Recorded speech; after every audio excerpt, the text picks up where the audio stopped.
शुरू करो, डालो बुनियाद, घर महल नजर आएगा।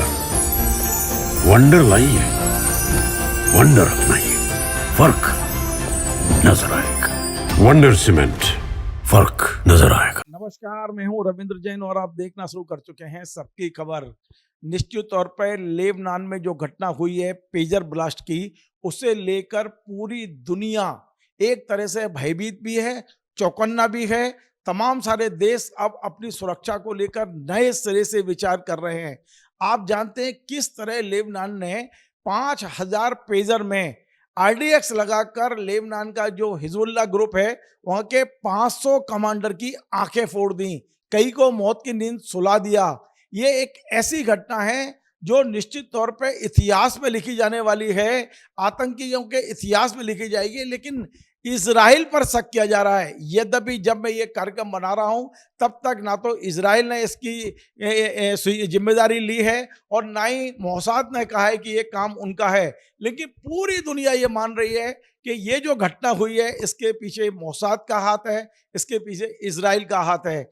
इस घटना का देश और दुनिया की राजनीति पर, दुनिया की सुरक्षा पर क्या असर पड़ेगा, साइबर की दुनिया में इस घटना को कैसे याद किया जाएगा, क्या इसके बाद में भारत की सुरक्षा को भी कोई खतरा है, इन तमाम सारे मुद्दों पर बात करने के लिए आज मेरे स्टूडियो में हैं मध्य प्रदेश के वरिष्ठतम रिटायर आईएएस अधिकारी, डीजीपी से रिटायर, जिन्हें साइबर एक्सपर्ट भी माना जाता है, शैलेंद्र श्रीवास्तव जी। हम उनसे समझने की कोशिश करते हैं कि लेबनान में जो हुआ, जिस तरह पेजर कांड हुआ, जिस तरह वाकी टाकी को ब्लास्ट हुआ है, उसमें भी तमाम लोग मारे गए हैं और अभी भी वहाँ जो डिवाइस है उनका उपयोग करना पूरी तरह बंद कर दिया गया है। आज भी खतरा बरकरार है। लगता है कि जो इलेक्ट्रॉनिक डिवाइस है वहाँ से आज भी ये इजराइल अपने देश में बैठकर पूरे लेबनान को हिलाकर रख दिया है, दुनिया को हिलाकर रख दिया है। सलीम जी, आपका बहुत बहुत स्वागत है। Thank you. ये इतना बड़ा मुद्दा है कि पूरी दुनिया ने नए सिरे से सोचना शुरू किया है। आपको क्या लगता है दुनिया के लिए कितना बड़ा खतरा है? क्योंकि अब बगैर डिवाइस के रह नहीं सकते, बगैर सूचना टेक्नोलॉजी के लिए पूरी दुनिया चल नहीं सकती। हर कदम पर हमें मोबाइल चाहिए, हर कदम पे हमें सूचना क्रांति चाहिए, हर कदम पे हमें डिवाइस चाहिए। ऐसे में क्या वाकई दुनिया पूरी नई तरह से सोचेगी अब जो ये घटना हुई है पेजर ब्लास्ट की? एकदम सोचना पड़ेगा। और एक चीज़ मैं आपसे कहूँगा, पहले काम मैनुअली होता था, फिर एनालॉग से होने लगा, फिर डिजिटल से होने लगा, फिर स्मार्टफोन्स आ गए। जब एनालॉग फ़ोन होता था तो उसकी एक एल्गोरिदम अलग होती थी और उसके थ्रू हम उस फ़ोन के अंदर एंटर करते थे उस एल्गोरिदम से। जब डिजिटल आया तो एनालॉग एक जो एल्गोरिदम थी वो उसमें काम नहीं करती। आपने अगर कंप्यूटर पे भी देखा होगा, जैसे पहले विंडो 93 थी, 3.55 था, 95 थी, 2000 थी, तो उसमें जो हम आज के प्रोग्राम होते हैं हमारे, उसमें नहीं खुलते हैं। तो जिसने भी ये ऑपरेशन किया है, जैसा मीडिया में आ रहा है कि मोसाद ने किया है, भले ही किसी ने क्लेम ना किया हो, लेबनान तो चिल्ला चिल्ला के, हिजबुल्लाह चिल्ला चिल्ला के कह रहे हैं कि नहीं वो तो इजराइल ने कराया है। जिसने भी किया बहुत ही इंटेलिजेंस ऑफिसर है, ऑपरेशन है। इतना इंटेलिजेंट ऑपरेशन है कि कोई सोच नहीं सकता था कि 1949 की टेक्नोलॉजी वापस लाकर और उस टेक्नोलॉजी के थ्रू इसको हम उन्होंने अपने को अपग्रेड किया था हिजबुल्लाह ने कि हम पुरानी टेक्नोलॉजी लेके आएंगे, और जो कि बेसिकली एनालॉग पे होती थी शुरू में एल्गोरिदम पे, और उसके थ्रू हम आएंगे। और तो इससे हम इनका जो भी आपने पेगासस सुना होगा कि स्मार्टफोन में एंटर कर जाते हैं, रिमोट एक्सेस होती है और विदाउट योर नॉलेज एक्सेस होती है, फ़ोन के आपको एक्सेस नहीं चाहिए होती, रिमोट से ही उसमें अंदर जाके और हम कुछ भी सॉफ्टवेयर उसमें इंस्टॉल कर सकते हैं। तो इन्होंने सोचा, जो भी हिजबुल्लाह वाले थे, कि इजराइल बहुत पावरफुल कंट्री है, टेक्नोलॉजिकली बहुत ही साउंड है, और पेगासस का पूरे दुनिया में एक ये चल रहा है कि पेगासस है। तो इन्होंने सोचा कि हम पुरानी टेक्नोलॉजी लेके आएंगे और उस टेक्नोलॉजी के थ्रू हम पेजर कर देंगे और फिर जो भी फ़ोन होगा उसके पास के फ़ोन से बात करके हम मैसेज कर लेंगे, अपना कम्युनिकेशन जारी रखेंगे। क्योंकि किसी भी ऑपरेशन के सक्सेसफुल होने के लिए कम्युनिकेशन बहुत ज़रूरी है। तो इन्होंने पुरानी टेक्नोलॉजी पे गए, लेकिन मानना पड़ेगा कि उनको ये मालूम पड़ गया कि ये पुरानी टेक्नोलॉजी पे जा रहे हैं और ये इसको इस्तेमाल नहीं करेंगे। लेकिन मैं आपको बता रहा हूँ, अभी कुछ दिन बाद आएगा कि ये बातचीत भी उन्होंने कहीं ऐसी जगह की होगी जहाँ पे उनके स्पाई रहे होंगे, या इनका इन्फिल्ट्रेशन रहा होगा, जहाँ पे बगिंग डिवाइस रही होगी, या किसी के द्वारा गलती से ये बात स्मार्टफोन पे की गई होगी। इजराइल को लगा कि अगर जब ये पेजर के थ्रू कर रहे हैं तो हम कितने मोबाइल सर्विलियंस में डालेंगे, करोड़ों अरबों मोबाइल सर्विलियंस में डालना पड़ेंगे। तो उन्होंने फिर इसको ट्रैक किया कि पेजर बनाने वाली कंपनी कौन है। अब वहाँ इनफिल्टर किया, या जहाँ पे ये पेजर में कन्वर्ट हो रहा था वहाँ किया, या जहाँ बैटरी बन रही थी उस समय किया, या शिपिंग में किया। इजराइल ने किया, जिस भी ग्रुप ने, intelligence agency, this is intelligence operation, तो जिसने भी किया तो उसको ट्रैक किया और वहाँ पे कहीं ना कहीं इनफिल्टर करके उनको कॉन्फिडेंस में लिया, और वो बैटरी बना के जिसमें RDX, that is royal destruction explosive, उसको उसमें इंस्टॉल किया। तो उस हिसाब से इन्होंने किया। लेकिन मैं आपको बताऊं, हर टेक्नोलॉजी का, खासतौर से डिस्ट्रक्टिव टेक्नोलॉजी का एक ओरिजिन होता है, और ये करके हमेशा नया तरीका लाते हैं। मैं अगर आपको मध्य प्रदेश के संदर्भ में बताऊं, बहुत छोटा सा एग्जाम्पल है। किडनैपिंग फॉर रैंसम होती थी, तो उसमें मोबाइल फ़ोन का इस्तेमाल होता था, फिजिकल पैसे का ट्रांसफ़र होता था। लेकिन मैंने जब एक इंदौर में IG था, एक किडनैपिंग हुई, दाऊद ग्रुप के द्वारा की गई, तो वो अपने को अपग्रेड करते हैं, पुरानी गलतियां वो नहीं करते हैं। मैं अभी इंडिया के ऊपर आऊँगा। इंडिया भी पुरानी गलतियां नहीं करती, उससे सीखती है, और एक सुरक्षा का वातावरण इंडिया का, इंडियन इंटेलिजेंस बहुत हाई लेवल की है, बहुत हाई क्लास ब्रेन है इंडिया में। सो उन्होंने अपने को अपग्रेड किया, और उन्होंने जो रैंसम कॉल किए वो सऊदी अरबिया से लैंडलाइन से करना शुरू किए, जहाँ से इतने अच्छे डिप्लोमेटिक रिलेशन नहीं थे, इतना कोऑर्डिनेशन नहीं होता कि किसका फ़ोन है, कैसे आ रहा, ट्रैक कैसे करोगे। और जो पैसा मांगा वो हवाला से मांगा। मतलब पुराने केस में किसी दूसरी गैंग ने, लोकल गैंग थी लेकिन 2 गलतियां की थी, वो गलतियां इन्होंने रिपीट नहीं की। इनका अपग्रेडेशन होता है।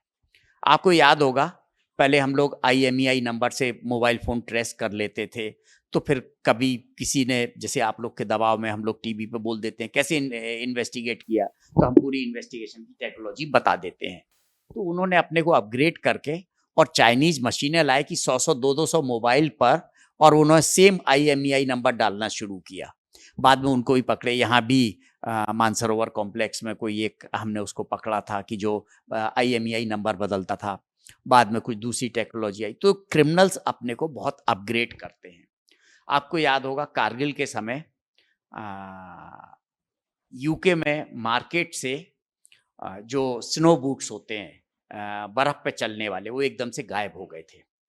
पाकिस्तान ने खरीदे थे, और इतने ज़्यादा खरीदे थे जो अपने बॉर्डर पे जो उनकी संख्या डिप्लॉयमेंट था उससे कहीं ज़्यादा के, तो जिससे एक इनपुट भी दिया था इंटेलिजेंस एजेंसी ने। बाकी इफ्स एंड बट्स होते हैं, क्योंकि हम अंदर की बात नहीं जानते इसलिए हम नहीं कह सकते, लेकिन इनपुट तो एक इंटेलिजेंस एजेंसी ने दिया था कि वी शुड बी वरीड कि पाकिस्तान ने स्नो बूट्स अपनी कैपेसिटी के ज़्यादा, जो हमारे बॉर्डर पे डिप्लॉयमेंट है उससे ज़्यादा खरीदे हैं, यानी कि इस बूट का उपयोग कहाँ होगा। इजराइल ने भी इसी, मतलब इस तरीके का ब्रेन लगाया कि पेजर की ज़रूरत क्या पड़ गई, जो ऑब्सलीट टेक्नोलॉजी है, यानी उनके चारों तरफ लोग फैले हुए हैं। उन्होंने ये देखा कि 1949 की डिवाइस एकदम से बन रही है, इतनी खरीदी जा रही है, और उन्होंने बैकबोन तोड़ दी। 5 से 7 हज़ार उनकी हिजबुल्लाह जो है, जो कमांड नहीं, उसकी पूरी कैपेसिटी ही 5,000 से 7,000 है। इन्होंने 5,000 खरीदे, उन्होंने उसमें फिट कर दिए, 3,000 को उन्होंने इमोबिलाइज कर दिया है, 500 की कितने की आंख चली गई, 12-15 की डेथ हुई, लेकिन उनकी पूरी बैकबोन टूट गई। देवर कमांडर्स। इसको खड़े होने में 5-7 साल लगेंगे। ये स्टेटमेंट अलग है। इंडिया इस मामले में बहुत मैच्योर है, ओपनली धमकी नहीं देता है कि हम ऐसा कर देंगे, कतरा कतरा कर देंगे, हमारे संस्कारों में भी नहीं है। हम करते हैं। हमारे यहाँ सीरियल ब्लास्ट होते थे, अब नहीं होते ना। इंडिया ने कभी नहीं कहा कि हमने क्या किया है, लेकिन अगर कोई सबसे बड़ी सफलता का, हम आप बच्चों को जब दिल्ली बम्बई भेजते तो डरते थे, बोलते थे डस्टबिन से दूर रहना, शॉपिंग मॉल में मत जाना, ISBT बस में मत बैठना, मेट्रो में मत बैठना, कितने सतर्क रहते थे। इंडिया ने खत्म कर दिया। कभी क्लेम किया है? कैसे किया? कहाँ बैकबोन तोड़ी है? तो इंडिया, मतलब जो एक हमारे संस्कार भी हैं, हम काम से जाने जाते हैं, जबान से नहीं। तो ये हमारी खूबी है। अच्छा, मैं एक जानकारी ये भी चाह रहा हूँ अपने दर्शकों के लिए, और सबकी इच्छा भी है कि देश में, दुनिया में इजराइल से भी बड़े बड़े देश हैं, चाइना है, रसिया है, अमेरिका है, इन लोगों ने कभी ऐसा ऑपरेशन नहीं किया। इजराइल क्यों? इजराइल एक छोटा सा देश है, चारों तरफ से मुस्लिम कंट्री से घिरा हुआ है। इजराइल ही इतना सक्सेस क्यों हो रहा है और इजरायली इतना आक्रामक क्यों है? कभी बैठ के बात करने को तैयार नहीं। दुनिया उस पर दबाव डाल रही है, आप बैठो बात करो, लेकिन इस्राइल ने कहा नहीं। उनने अपना एम बना लिया है कि हमें लड़ना है, हमें इन्हें ख़त्म करना है, हमास को ख़त्म करना है, फिलिस्तीन को ख़त्म करना है, लेबनान की कमर तोड़नी है। वो एक छोटा सा देश, जरा सा, और बड़ी बड़ी महाशक्तियां भी ये कह रही हैं उनके सामने, मतलब एक तरह से चौकन्नी टाइप है कि ये हो क्या रहा है दुनिया में। देखिए, जब सर पे कफन बांध लो तो किसी चीज़ का डर नहीं लगता है। दूसरा, एवोल्यूशन की दो थ्योरी हैं, एक लेमार्क की है, एक डार्विन की है। डार्विन की है सिलेक्शन ऑफ स्पीसीज, और लेमार्क की है स्ट्रगल फॉर एग्जिस्टेंस। तो जो एग्जिस्टेंस का स्ट्रगल होता है और उसके हिसाब से जैसे आप स्ट्रगल करते हैं, आप मजबूत होते जाते हैं। मैं अगर अपने शास्त्रों के हिसाब से कहूँ तो जिस आदमी के पास पैसा होता है उसकी हेल्थ खराब हो जाती है, और जब भगवान कष्ट देता है, मतलब मॉनिटरी कष्ट देता है, तो उसकी हेल्थ इंप्रूव कर देता है। और एस्ट्रोलॉजी के टर्म्स में 5th हाउस अगर आपका स्ट्रॉन्ग है तो आपकी हेल्थ अच्छी रहेगी। 6th हाउस स्ट्रॉन्ग है तो वेल्थ का एक्यूमुलेशन होता है। तो इजराइल क्योंकि खतरों से जूझता है, चारों तरफ से घिरा हुआ है, इसलिए स्ट्रगल फॉर एग्जिस्टेंस है उसकी। अच्छा, एक और बात, एक समय था जब युद्ध आमने सामने लड़े जाते थे, सेनाएं आमने सामने होती थी। नहीं लगता कि अब ये पैटर्न बदल रहा है? अब बिल्कुल आमने सामने आने के बजाय सीधे हम पर्दे के पीछे से हमला कर रहे हैं। एक झटके में, यदि देखिए यूक्रेन और रसिया लड़ रहा है, कोई परिणाम नहीं निकल रहा, साल भर से ज्यादा हो गई। हमने देखा अफगानिस्तान में अमेरिका कब से लड़ता रहा, आखिरकार उसको हार तक के वापिस आना पड़ा। तो ये आमने सामने के युद्ध हैं, वर्षों चलते हैं, परिणाम नहीं आते हैं। लेकिन इजराइल ने बता दिया कि एक युद्ध ऐसा भी है कि आप बगैर सेना के सामने आए हुए सामने वाले की कमर तोड़ के रख सकते हैं। देखिए, तो टेक्नोलॉजिकल डेवलपमेंट है। जब एल्फ्रेड नोबेल ने जब ये डायनामाइट बनाया, तब उसको थोड़े मालूम था कि ये एक्सप्लोजिव में बदल जाएगा। जब क्यूरी ने, मिस्टर एंड मिसेस क्यूरी ने जब रेडियो एक्टिविटी की डिस्कवरी की, तो नहीं मालूम था ये न्यूक्लियर बॉम्ब बन जाएगा। ये डेवलपमेंट होता है मैनुअल से एनालॉग, एनालॉग से डिजिटल, ये तो विकास है, ना मालूम आगे क्या होगा। जब हम नेक्सलाइट एरिया में काम करते थे तो हम सोचते थे कि कैसे लोकेशन मिले, कैसे जाएं। गूगल मैप, तो हम टोपो शीट लेके चलते थे और नाले नाले चलते थे, कि क्योंकि वो पगडंडी पे चलते थे तो क्लेमोर माइन लगाते थे, और रोड पे चलते थे तो बकेट बॉम्ब लगाते थे। लेकिन जब हमारे पास गूगल मैप ये सब आ गए तो उन्होंने भी अपनी टेक्नोलॉजी अप्रूव की। ये अपग्रेडेशन ऑफ टेक्नोलॉजी है। और किसने सोचा था इतने साल पहले कि मोबाइल फ़ोन होगा, हम बटन दबाएंगे और अमेरिका बात होगी। हम तो पीसीओ में जाके वहाँ से ट्रंक कॉल बुक करते थे। जब वो एक प्लेन क्रैश हुआ था कनाडा वाला, तब हमारे एक प्रोफेसर थे, तो हमको 3 दिन मालूम करने में लगे थे कि वो उस फ्लाइट में बोर्ड किए थे या नहीं किए थे। तो हम पीसीओ में, बीएचयू में पढ़ते थे, पीसीओ में हम लोग बैठे रहते थे कि कैसे भी मालूम पड़ जाए कि हमारे प्रोफेसर साहब अमेरिका गए थे, कनाडा से बैठे थे, वैंकूवर से वो बैठे थे, और कैसे उसमें थे या नहीं थे। बाद में मतलब he was there in that flight and he passed away. तो ये तो टेक्नोलॉजिकल डेवलपमेंट है। मोबाइल फ़ोन किसने सोचा था? पहले पेजर ही आया था, बहुत सारे लोग पेजर लेके घूमते, बहुत बड़ी टेक्नोलॉजी आ गई। उसके बाद पेजर के बाद जब मोबाइल आया, और फिर मोबाइल के बाद स्मार्टफोन आने लगे। किसने सोचा था हम छोटे से मोबाइल से सब कुछ कर लेंगे? बटन वाला दबाते थे। तो ये तो है, और टेक्नोलॉजी उसके हिसाब से डेवलप होती है। एनालॉग फोन से भी इंटरसेप्शन होते थे, उनमें भी हम डिजिटल कमांड भेजते थे, स्टार हैश, और वो नंबर जिस पे हमें चाहिए होता था 1, और वो एक कोड, और वो उससे आता था, पूरे पैरेलल में फोन चलते थे। ये होता था एनालॉग फोन में। स्मार्टफोन में दूसरी व्यवस्था आ गई कि किस तरीके से हम उसमें एक सॉफ्टवेयर इंस्टॉल कर देते हैं जो हमें सब कुछ भेजता रहता है पैरेलल में। चिंतन है वो ये कि लेबनान की घटना के पहले और लेबनान की घटना के बाद दुनिया कितनी बदलेगी, क्योंकि अब हर जगह चिंता है। देश दुनिया के 600 करोड़ लोग इस घटना के बाद में चिंतन करने लगे कि हम किस दिशा में जा रहे हैं। आपको नहीं लगता कि एकदम से दिशा चेंज हो गई है? एक तरह से इजराइल ने एक तरह से नई तरह की युद्ध की प्रणाली दे दी है अब दुनिया को इस घटना के बाद से। और फिर तमाम सारे देश अपनी सुरक्षा को लेकर भी बहुत चिंतित होंगे। जो महाशक्तियां बन रहे हैं, भारत भी एक महाशक्ति बनने जा रही है, इसे भी एक बार को चिंतन तो करना पड़ेगा कि हमारे भी दुश्मन कोई कम नहीं है, पड़ोस में हमारे चारों तरफ दुश्मन है। तो आपको लगता है कि इस एक घटना ने पूरी दुनिया को नए सिरे से सोचने पर विवश किया है? मैं जो हमारी इंडियन इंटेलिजेंस एजेंसीज हैं उन पे मुझे बहुत विश्वास है। अगर वो पहले से ये काम कर रही हो तो मुझे इस पे ताज्जुब नहीं होगा। हो सकता है वो इस पे वर्क कर रही हो सकता है उनके पास कुछ इनपुट रहे हों, क्या है, वो अपने से काम करते हो, दिखते नहीं है। मैंने कहा हम बोलते नहीं है, हम काम करते हैं। This I am talking about Indian intelligence agencies. कभी भी आपको देखा होगा, कभी कोई क्रेडिट नहीं लेते हैं, बड़े बड़े काम कर देते हैं। बहुत जगह एजेंट्स रहते हैं, कोई लाहौर में रिक्शा चला रहा है, कोई कहीं जा रहा है। हमारे कुछ बैचमेट्स हैं, वो मालूम पड़ा एक गांव में रह रहे हैं, बट मुझे लगता है कि वो गांव में नहीं रह रहे हैं, वो कुछ इंटेलिजेंस का काम ही कर रहे हैं। गांव में क्यों रहेंगे जाके? तो एजेंसीज तो अपना अपग्रेडेशन करती रहती हैं और कर रही हैं। और टेक्नोलॉजी हमें उम्मीद नहीं छोड़ना चाहिए, इतना ख़राब भी नहीं है।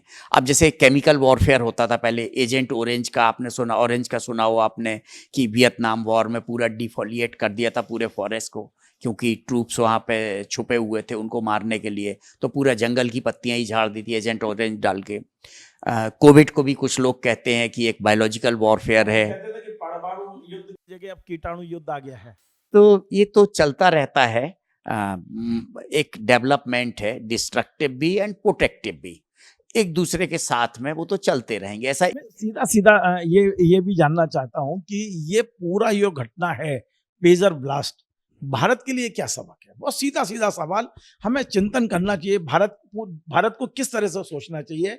दूसरा इसी से जुड़ा हुआ सवाल है, हर व्यक्ति के 140 करोड़ लोगों के हाथों में मोबाइल है, और उस मोबाइल में जिस तरह के सॉफ्टवेयर हम लोगों ने डाउनलोड कर रखे हैं, हमने जिस तरह की एप्स डाउनलोड कर रखे हैं, वो कितने सुरक्षित है और कितने खतरनाक? देखिए, आपकी प्राइवेसी तो कंप्रोमाइज्ड है। जहाँ तक ब्लास्ट वगैरह की बात है, देखिए ये टारगेटेड है।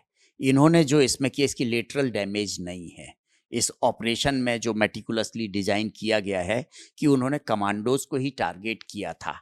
अगर जनरल पब्लिक के लोग मारे जाते हो, ज़्यादा बुरा नाम मिलता है। किसी को मारना अच्छा काम तो है नहीं, मैं नहीं कह सकता हूँ, गलत तो है ही,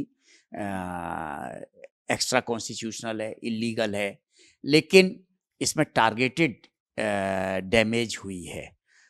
मोबाइल इतने, हिंदुस्तान में तो इतने लोग के पास 200-400 करोड़ मोबाइल होंगे, एक आदमी के पास 2-3 से कम मोबाइल रखता ही नहीं है। सिम तो इतने होंगे ही होंगे।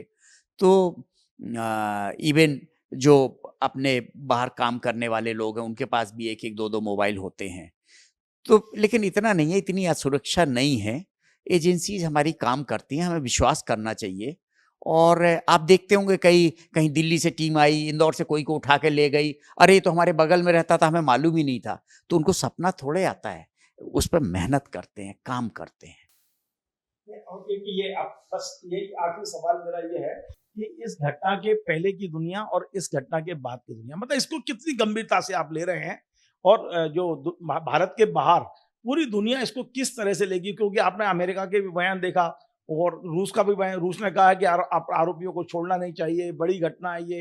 अमेरिका कह रहा है कि हमको पता ही नहीं था, जबकि अमेरिका के राष्ट्रपति के जो मुख्य सलाहकार हैं वो इस घटना के समय इजराइल में बैठे थे, बड़ी खातिरदारी हो रही थी, उनकी मीटिंगें चल रही थी, उन्हें भनक नहीं थी कि ये लेबनान में क्या चल रहा है, और यही देश कर रहा है जहां वो बैठे हुए हैं। देखिए, इंटरनेशनल डिप्लोमेसी बहुत ही डिफिकल्ट और क्रिटिकल बात है समझने के लिए।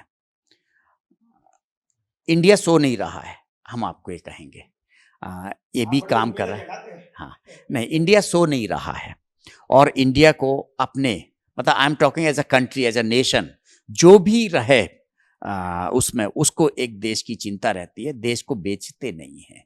तो इतना तो है कि हमें नाउम्मीद नहीं होना चाहिए, हमारी एजेंसीज काम करेंगी। और ऐसा नहीं है, ये जरूर है कुछ इंडिविजुअल टारगेट्स होते हैं, तो जैसे, लेकिन टेररिस्ट या कोई भी ऐसी एजेंसी हमेशा नया तरीका लाती है। जैसे 9/11 लाए, किसने सोचा था कि एक जेट से जाके बिल्डिंग को मार देंगे, उसको कैलकुलेट करेंगे, पूरा ध्वस्त कर देंगे, अपनी पावर दिखा। के बाद भी पूरी दुनिया बदल गई थी, आपने देखा आज भी उस घटना को। और सच पूछा जाए, उस घटना के बाद जो वर्ल्ड ट्रेड सेंटर को गिराया, उसके बाद सबसे बड़ी घटना मैं ये मानता हूँ लेबनान वाली। नहीं, हमारा जो ताज पे अटैक था ये क्या कम था? बंबई वाला 26/11 का। हाँ, वो भी बहुत बड़ा। तो ऐसा है, घटना पहली बार होती है और ये तो मान के चलो एजेंसीज इतना तो कर लेती हैं, वो घटना दोबारा ना हो। नए के लिए भी इंडिया तो तैयार है। बहुत बहुत धन्यवाद। तो आज आपने देखा मेरे स्टूडियो में, मेरे सौभाग्य से मैं जिन्हें अपना बड़ा भाई जैसा ही सम्मान देता रहा हूँ, शैलेंद्र श्रीवास्तव जी आज मेरे स्टूडियो में आए, मुझे आशीर्वाद दिया। और सबसे बड़ी बात, मेरे तमाम सारे वो सवाल जो मेरे दिमाग में इस घटना को पढ़ने के बाद से घुमट रहे थे, मैंने एक एक सवाल पूछा और उन्होंने बड़ी उम्मीदों के साथ जवाब दिया। उनका कहना है कि भारत सो नहीं रहा है, भारत जाग रहा है, भारत घटनाओं को रोकने में सक्षम है पूरी तरह से। भारत के एजेंसियों पर हमें भरोसा करना चाहिए। हमारी निगाह केवल भारत पर नहीं, पूरी दुनिया पर हमारी नज़र है। भारत बढ़ता हुआ देश है। तो एक बहुत अच्छा सकारात्मक का ये इंटरव्यू है। उम्मीद करता हूँ मेरे दर्शक इसको एक बार नहीं अनेक बार देखेंगे, क्योंकि इसमें शिक्षा भी है, इसमें उम्मीद भी है और इसमें डर जो है उसको ख़त्म करने का एक वो भी है, एक मादा भी है। तो निश्चित तौर पे आज शैलेंद्र श्रीवास्तव जी ने बहुत सारी जानकारियाँ दी। आपको हमारा ये कार्यक्रम पसंद आए तो आप इसे शेयर करें, लाइक करें, कमेंट करें और आपसे बार बार निवेदन है हमारे इस चैनल को सब्सक्राइब अवश्य करें। धन्यवाद। शुरू करो, डालो बुनियाद, घर महल नजर आएगा।